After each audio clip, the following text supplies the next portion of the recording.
To me, I knew that was an explosion. There was no doubt in my mind. Kindlasti ütlevad nüüd paljud selle peale, et väga põnev, aga miks see mind peaks huvitama? See ju mingi Ameerika värk.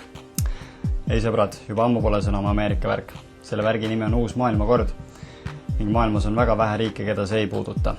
Ja Eesti pole siinkohal mitte mingisugune erand. Täpselt samamoodi nagu Ameerikas toimub ka siin globaalse terrorihirmu külvamine ja muidugi ka sellele järgneva õiguste ja vabaduste piiramine. Järjest rohkem kaameraid tänavatel, erinevad andmebaasid, kuhu kogutakse infot inimeste kohta, sõrmejäljed passis, mis lähevad otse politsei käsutusse ja nii edasi. Lisaks sellele kõik need tublid Eesti sõdurid, kes on saadetud tuhandete kilomeetrite taha oma riiki terrorismi eest kaitsma. Eesti on kogu selle jama pärast kaotanud tänase päeva seisuga juba üle 10 vapra sõjamehe ning vigastatuid on üle poole 100. Kõige kergem viis inimestele selgeks teha, et terroristid võivad kõikjal varitseda ja et riigi jõustruktuurid teevad kõik selleks, et siin nende eest kaitsta, on seda piltlikult näidata. Kõige olulisem on see, et stsenaariumi järgselt kõik olulised asjad sai ära lahendatud. Just praegu laetud info, et pomm on demineeritud, pomm ei plahvatanud ja sularaha on ka alles tartud, et inimesed võivad raha pambad rahulikult edasi hoida. Üks terrorist on või üks kurjategija on soosala. Üks terrorist on või üks kurjategija on soosala. Aga küll aga käsitav.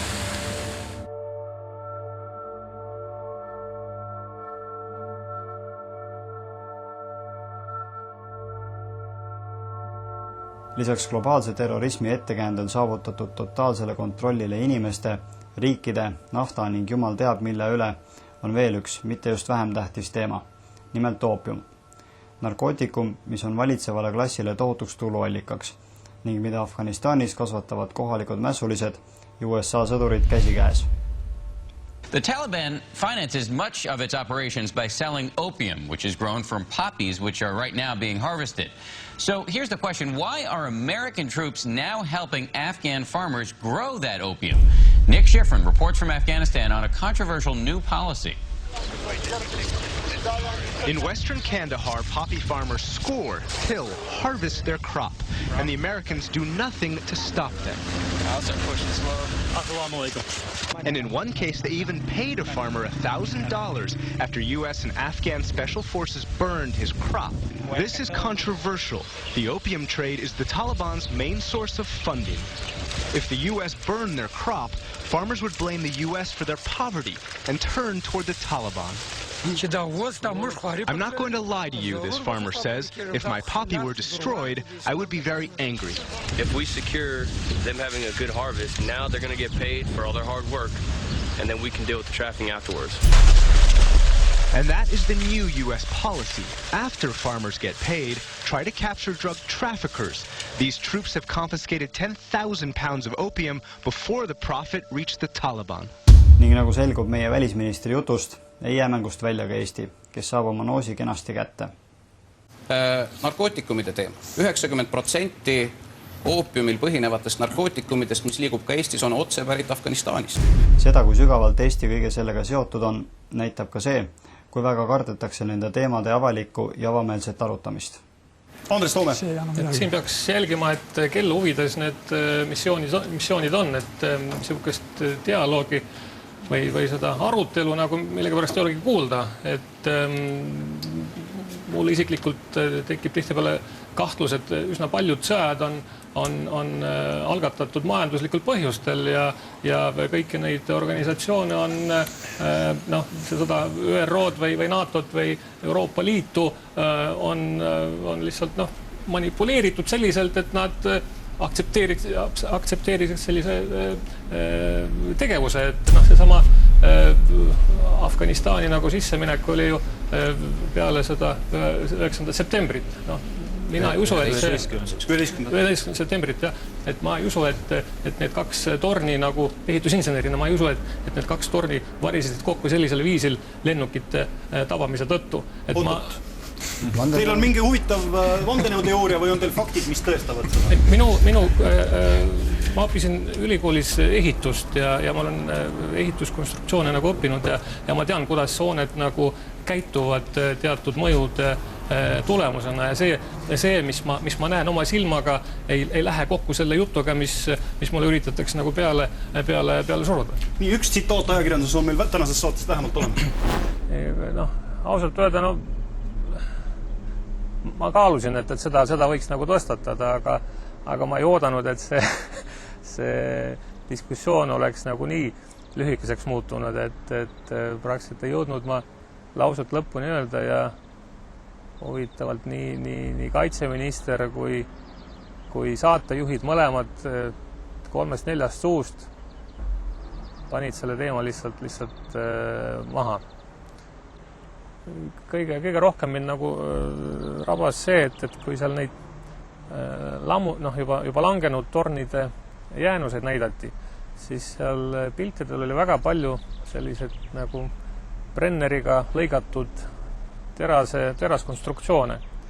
Ja ma lihtsalt tean, et see lennukikütus isegi ideaalsetel tingimustel ta ei saavuta kunagi sellist temperatuuri, et metall hakkaks sulama.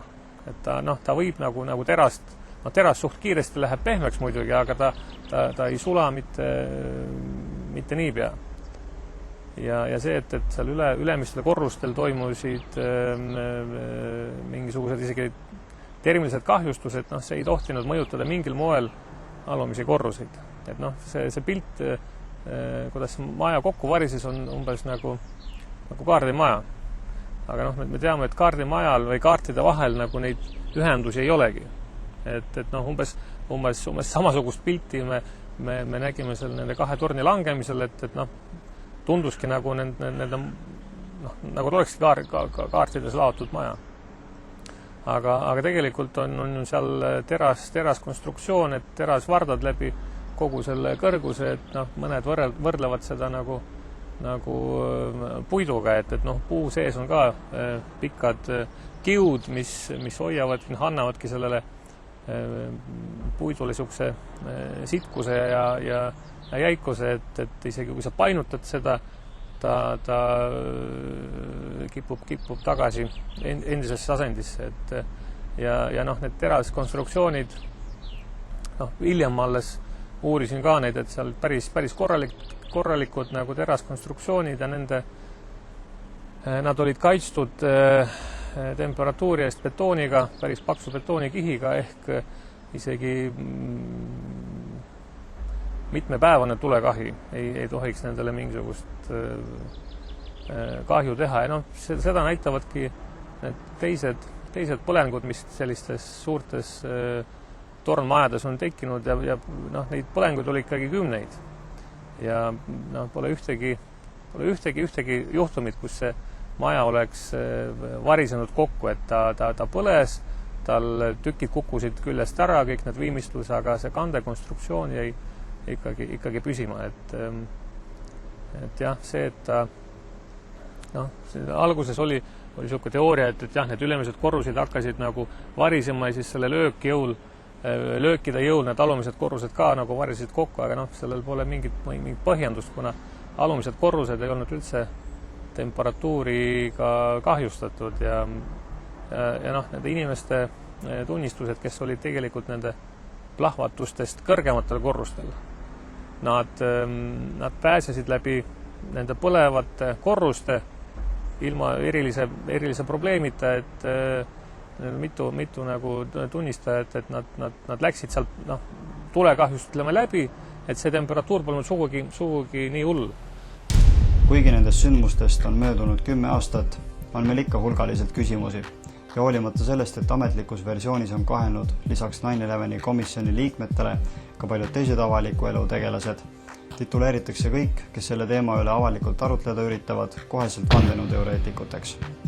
Õnneks on meil veel Eestis ausad ja julgeid inimesi, kes ei häbene häält teha, kui rahvale silmagi pilgutamata kärbseid pähe aetakse. Ja Andres Toome pole kindlasti ainuke selline. Palju küsitakse lahenduste kohta, et mida siis teha, kui meile niimoodi valetatakse ja meid orjastada püütakse. Ma usun, et eelnev klipp näitas päris ilmekalt, mida see valitsev klass pelgab. On vaid üks asi, mida nad kordavad rohkem kui inimene, kes suudab oma peaga mõelda ja julgeb avalikult küsimusi küsida. Palju rohkem hirmutab neid see, kui selliseid inimesi on rohkem kui üks. It was an inside job. little protest.